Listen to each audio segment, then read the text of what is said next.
Welcome back to my channel. We're going to talk today about the Real Housewives of Potomac, Season 5, Episode 12. This episode was really good. It moved along. Last week was a little bit of a snooze. It seemed like a little bit of a filler episode. This week we moved along the plot lines. We got to see what was going on with each of their storylines. I enjoyed it. So the first thing we watched was Michael and Ashley go to therapy. So now we all know Michael has a sketchy past when it comes to infidelity. There have been rumors, I believe since season 3, that he has been pinching booties and fooling around with men and all kinds of stuff. And I don't even know what's true and what's not true. But what we do know is true is that this season he did go to a hotel with another woman. He tells Ashley that he got drunk and he fell asleep, so nothing happened. But he did go there with the intention of sleeping with another woman. So that's enough. There you have it, right? So even if all the other stuff is not true, we do know that he did this. Now they go to therapy to talk about it. And he references some issues that he had with his father, maybe some things that, disturbed his esteem, and he goes and he does these things, aka cheating on Ashley to make himself feel better. It sounded like there was some stuff going on in his past that he hasn't addressed fully, and that's what's causing the problems in their relationship. Ashley seemed like she wasn't aware of this, like this was all news to her, and they made a vow to talk about it and try to move through things. So they made some progress. But the thing about this relationship that makes me feel that therapy is not going to work is because I don't know that this was ever set up to be a monogamous relationship. Michael's a man of a certain age, a man of certain means. He's grown. He has grown children already. He might have, when he met Ashley, he might have been at that stage of his life, his late 50s. And I don't want to call it a midlife crisis, but that stage where, you want a little excitement. You've kind of lived, you've done your job, you've raised your children, you've done everything that was expected of you, and now it's your time to live. So I feel that Ashley might have been that for him, a good time. And Ashley, a lot younger. She's a woman who grew up, it seems to be on the poor side, looking for some stability, some financial security. She also has daddy issues. So Michael, in a lot of ways, could fulfill those. So you can see how the two of them would get together. They're like two puzzle pieces. It makes sense. But I think when they got together, it was a good time. Michael was looking for a good time, and Ashley was a good time. So they got together, they had threesomes, they probably were, loosey-goosey in the streets. And then Ashley changed her mind and said, I want more. And he said in the therapist's office that now that they have a baby, things are different. And I thought that was interesting because it sounds like something that she has said to him in the past. Like he was just confirming what he had been told, that it's different now because there's a baby. For no other reason other than there's a baby. And that may or may not be true. It makes sense. I could see how when you have a child, you might not want to do the things that you were doing in the past. But if that's the relationship, if that's the way your relationship evolved and that was the basis of it, now you're trying to change things, I could see how that might cause some problems in a relationship. Michael might feel like this is not what I signed up for. I signed up to have a young, pretty girl on my arm who was down for a good time. And now she's acting like my first wife. And if I wanted that, I would have just stayed married. So I get it. Now, I'm not saying it's right. You probably shouldn't have married her then. But then again, if she got married to him and she said that this was all cool with her, she's changing the rules now. So I don't know. I don't know what's going to happen with them. I don't feel like it's going to work. I think Michael might be to the point where he's ready to cut his losses. I think he's still going to be a good father to their little boy and the baby that she's carrying now. He'll do the right thing. But as far as a relationship, it just seems like it's a little bit of a struggle for him. And at this stage in his life, I don't know that he wants to go down that road. Why struggle if I don't? He's independently wealthy. He he can just really do whatever he wants at this point. So as long as he takes care of his responsibilities, who's to say he's wrong? And Ashley now, she's had the kid, she's got another kid, she's got a prenup. So she's secured financially, and I think that was probably a lot of what she was looking for. So it could be a win-win for everybody. He can move on with his life and, do all the things he wants to do or the things he had to sneak around doing while he was with Ashley. And now she's got the financial security she wants, and she's still young. She can still go out and meet somebody else. Shoot, she can start a whole new family if she wants to. But, she has her kids, and now she doesn't have that pressure of, my eggs are drying up. That happens to women in their 30s because she already has her children. So this could be a good situation for both of them if they just are honest with each other enough to say, hey, you know what, we tried it. It used to work for us. It no longer works for us. So I think that's probably what's going to happen at some point. I don't see this relationship moving on or lasting much longer, but stranger things have happened. So next we see Karen and Ray. Last week or the week before, it was revealed that they had some issues. Karen had asked Ray, the therapist had asked Ray if he was in love with her, and he said he didn't know.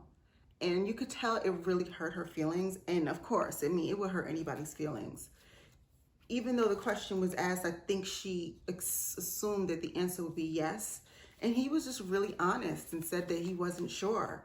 And you have to respect him for that, and I think that's something that's really refreshing about people of a certain age. They get to an age where they just don't feel like they want to lie anymore or be dishonest. So I respect the fact that he was honest with her. It hurt her feelings, yes, but it's something that she needed to hear because maybe it gave her a sense of how much in trouble her relationship was. This week, they take a walk around their neighborhood and they talk about it. And he says to her that he thinks that all of this fame and the fortune has gone to her head. And, this whole persona she has, now she's a public figure. She has a business, people who know who she is. And, this happens. It happens a lot in reality TV shows. And that's why you see so many of them get divorced. So it's not uncommon. But what I do love about this is that Karen seems committed to this relationship. It sounds like she really wants it to work. There are so many who, once they get to a certain level, they toss away their partner, especially a partner who provided them with the means to even get to the point where they'd have a platform to be on this kind of show. So the fact that Karen, her husband is, 30 years older than her, and she could probably find somebody else, somebody more age appropriate, or somebody who's more wants to live the kind of life that she wants to, but she seems committed to him. She loves him. And I really hope that it works out.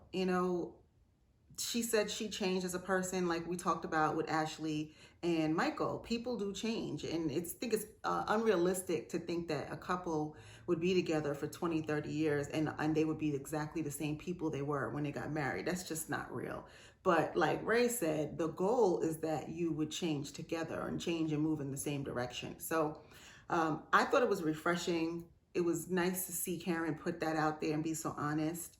Because, up until now, she's been holding her personal business close to the vest. And I understand that. But when you are on reality TV, you have to put it out there because otherwise you're just not interesting. She's done a really good job of keeping her personal business personal, but yet still maintaining her relevancy on the show. But I see that she's put it out there. It's a real aspect of her life, and she's talking about it in front of everybody. And it's not something that a lot of people can't, it's not something that a lot of people won't be able to relate to. So I think it's refreshing. It's good for other couples who might be in the same place where she and Ray is to see it happening in front of them. And maybe it'll give a couple some motivation to try to work it out. So I thought that was a really good, honest conversation. And I love the fact that she said, I want to fight for this marriage. I'm going to do what it has to take. And now we'll just see if she can put her money where her mouth is, if she's willing to maybe take a step back from all these businesses. Because Ray said, I want more of your time and your attention. Now, the question, a lot of people will say they want things to work and they're going to do all this stuff and they're going to fight for it. But when it comes down to it and they actually have to do the work, people don't do the work. So we'll see if Karen does or she doesn't. I believe she will. I believe in her heart of hearts that she wants Ray and she wants the marriage, and she's going to do whatever it takes to make it happen. I really like Wendy. I like her. I like her husband. I think he's a good guy. He seems to really love her and be committed to their relationship and to their family. And it's obvious he really loves her because his family's not messing with him because their mothers don't get along. So he made a decision. You know, I think he said that his parents or his mom didn't even come to the wedding. And then we learned this week that his siblings decided to side with the mom, so they're not messing with him either. So his family hasn't seen his children, and that's really sad. And you saw in this episode how much it affected him. This is just further evidence that he really loves this woman. The fact that he's willing to set aside or allow his family not to be a part of his life because of the woman he decided to be with. So that says a lot. And I think they're a beautiful couple. You know, they seem like they have a great family and they get along really well. So this episode was focused on the sip and see for her daughter. She just had a little girl. I forget the little girl's name. Cameron, that's her name. A couple of things that stood out about this to me is we see this storyline where Wendy is, you know, she's a professor at Johns Hopkins.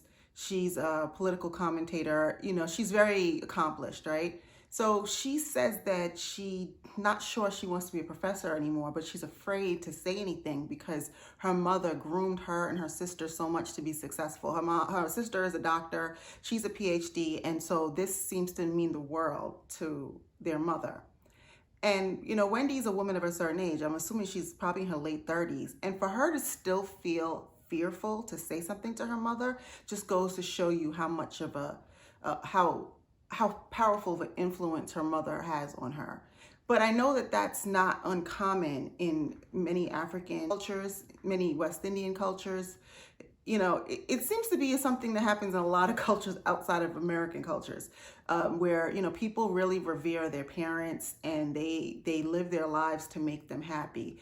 And while I'm all for supporting your kids and pushing them to excel and to be good at things, it's sad when it gets to a point where they can't make their own decisions. Or if they decide they want to change their mind, they're wrought with indecision. And that's just where Wendy is at right now. And it made me a little sad to see because she's worked hard, she's paid her dues, she has a right to live the life she wants to live. And then we see the mom. We've seen the mom before, but in this episode, now Wendy, I like you, but I have to say something about your mother. She meets the girls and she says something along the lines of, you know, I'm a woman who's a pillar in my community. I've done great things. Look at my daughters. It was a real pompous, kind of boastful introduction. Like, most people don't introduce themselves like that. They don't talk about how great they are, how everybody sees them as great, all the things that they become. Like, you know, it just was unnecessary and it was a little tacky, but it really gets to show you who her mother is. And now you understand why she was so driven, because her mother pushed this on her probably since the time she was a little girl. And people like that who believe that their value is wrapped up in what they do for a living disturb me, because it's so much bigger than that. And you can't push that onto other people. And even if you are a pillar in your community, at the end of the day, kind of what does that mean to your day-to-day life? What is that doing for you? You know, you might be, you know, and I'm not trying to be disrespectful, but you might be some like Nigerian princess, but what is that really doing in your day-to-day? To the point where you walk around with your head up in the air, like, you know, like you, the Queen of Zamunda, like it shit just doesn't make any sense. But, you know, like I said, it's a cultural thing. It's not the first time I've seen people speak that way, behave that way, and it's just the way that they're raised and it's the way their culture is set up. So I don't really want to judge it, but I am judging it. So I just hope that Wendy is able to make the best decision for herself and her family, because that's what it's really about. You know, she can't live her life for her mother. You just can't do that, because what's going to end up happening, she's going to end up resenting her because she missed opportunities to do some other things. I mean, Wendy's fortunate. Her life has turned out pretty well. You know, she met a good man. She has beautiful children. You know, she's she's developed a life for herself where she has the means to live in a beautiful home and all these other things. So it's not bad, but nobody wants to wake up every day and go to a job that they don't want to go to, or go do work that they don't want to do, or go do work that they don't feel passionate about. That's not how this is supposed to look. So I just hope that Wendy kind of gets that memo sooner than later and decides to make the decision that's best for her, and and just has to be okay with the fact that her mom is just not going to be okay with it. It just kind of is what it is. So we learned that Candaice pressed charges against Monique for the assault. And a lot of people, especially some folks, will believe that you're not supposed to do that because a fight is a fight and it just is what it is. And, you kind of snitching if you go and you involve the police or the courts. However, I don't know that I would have pressed charges against Monique, but I'm not mad at Candaice for doing that. That's how Candaice operates. She's not in that world. This might be the first time Candaice probably ever had anybody lay their hands on her. I doubt Candaice has ever been in a fight in her life. So people who do not fight, are not raised, seeing fights, hearing about fights, seeing the aftermath of fights, when things get physical, their default is to call the cops. And that's okay because that's all they know. So this street mentality that, you're supposed to just kind of take your lumps and, yeah, maybe in high school, maybe even in college, but when you get to be a woman of a certain age, you handle things like a woman of a certain age. And that's why I can't even say that I'm mad at Candaice.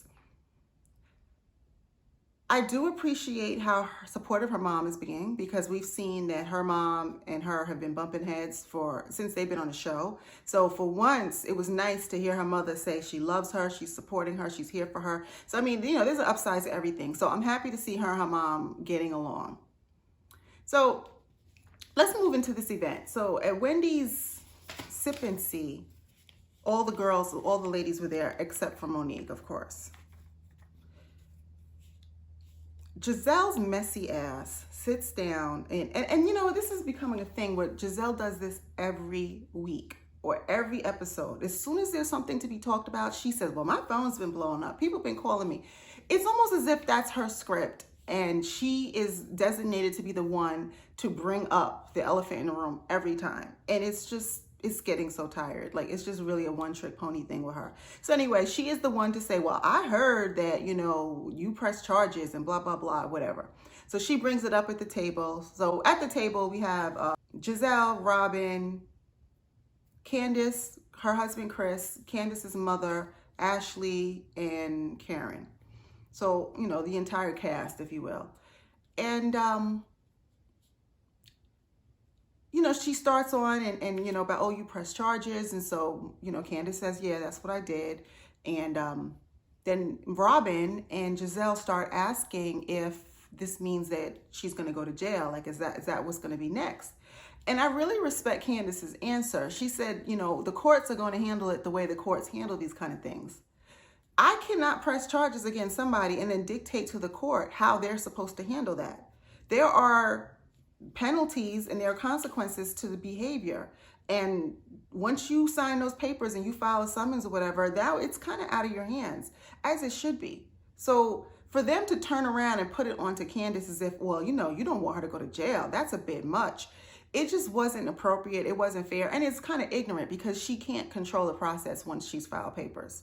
And these were the same women who last week were going in on Monique. Giselle brought security with her to Karen's house because she didn't feel safe.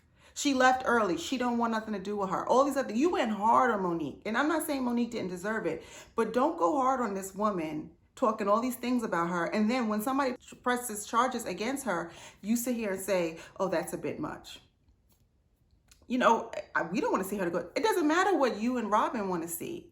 Candaice was the one who was assaulted. So what you think how you think the law should handle this, or how you think that justice needs to be doled out, is just irrelevant, because it wasn't you. It didn't happen to you. And I strongly believe that if Giselle had been the recipient of that, Giselle would have called the cops that night.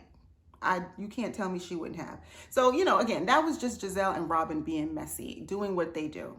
I appreciated the way that Candaice kept her calm and kept her resolve and just stated the facts. She's good at that. I have to give it to her. But here comes Ashley instigating. And how are you going to instigate when you weren't even there? Ashley's talking about, well, I heard screaming and they were going back and forth. You were in the bathroom. You said we saw that you were in the bathroom. We saw that you weren't there. And you said too, when you came out the bathroom, like, what did I just miss? You missed it all. So you can't sit here now and start narrating about what happened and how it really went down. You clearly still have an issue with Candaice. You don't like her, and you're just taking this, and y'all made nice a little bit, in the past, but it's kind of resurfacing because you don't like her. So you took this as your opportunity to jab at her. And I thought it was inappropriate, especially with her mom sitting there. You weren't there. Even Giselle and Robin was like, you weren't there. So how can you comment on these things? And it just turned into a little back and forth between them. So we see that this issue between them is not resolved, and it's probably not going to be resolved anytime soon. But I have to say, I'm Team Candaice. I don't always agree with her. I think she has her, they all have their ways. It's a reality show. But in this instance, I think Candaice did what a woman in Candaice's position and a woman of Candaice's upbringing and background would do. And Monique, I've heard on the blogs and all this other stuff is going around talking about, now that she's talked to her pastor and she's repented and all of this, and how it's not, and they just want money. There are consequences to your behavior. And it wasn't even just the one time. if y'all just had a fight that day and you apologize the next day or shortly afterwards, all right, fine. I can accept that you had a moment, you blacked out, so to speak, but you were on Twitter and on Instagram, pushing it, talking about asking you shall receive. You were retweeting other things that people said about her. You pushed it and you promoted it, and you kept flaming the fire. So, none of this looks good for you. It makes it seem like you're, a little thuggish. They showed all the stuff in the past that you've done, all the times you've threatened people. And again, at the time, I didn't take you seriously. I thought, you just kind of talking crap because it's never really going to manifest. But it manifested. And so now you got to take that. You have to eat it. You have to eat whatever consequences come with it. I doubt that it will get to a criminal case. I doubt that she's ever going to see the inside of a jail or anything of that nature. But there might be a civil case. And if there is, then you got to pay that. It's not like you ain't got the money, but this is the lesson to you. There are consequences when you don't keep your hands to yourself. I will say Karen stayed out of it. She did a really good job of remaining neutral. At the table, they were talking, going back and forth. So, Robin and Giselle were playing both sides of the fence, as they do. Ashley took this opportunity to take jabs at her. And Karen just kind of sat out, and we'll see next week that that's going to cause an issue, because Candaice is going to feel like Karen is really not being her friend or not supporting her, especially since Karen told her that if it had been her, she would have pressed charges. So I don't know. We're going to see what happens next week, but I thought this was a good episode. There were a couple other little things that happened there that I just didn't really find that interesting. I think this was good. We picked up the storylines of some of these folks, and we followed the main plot line, and it kind of just, moves it along. So we're going to see what happens next week. So what did you guys think? Let's talk about it. Drop down in the comments. Don't forget to like and subscribe, and I'll talk to you next week.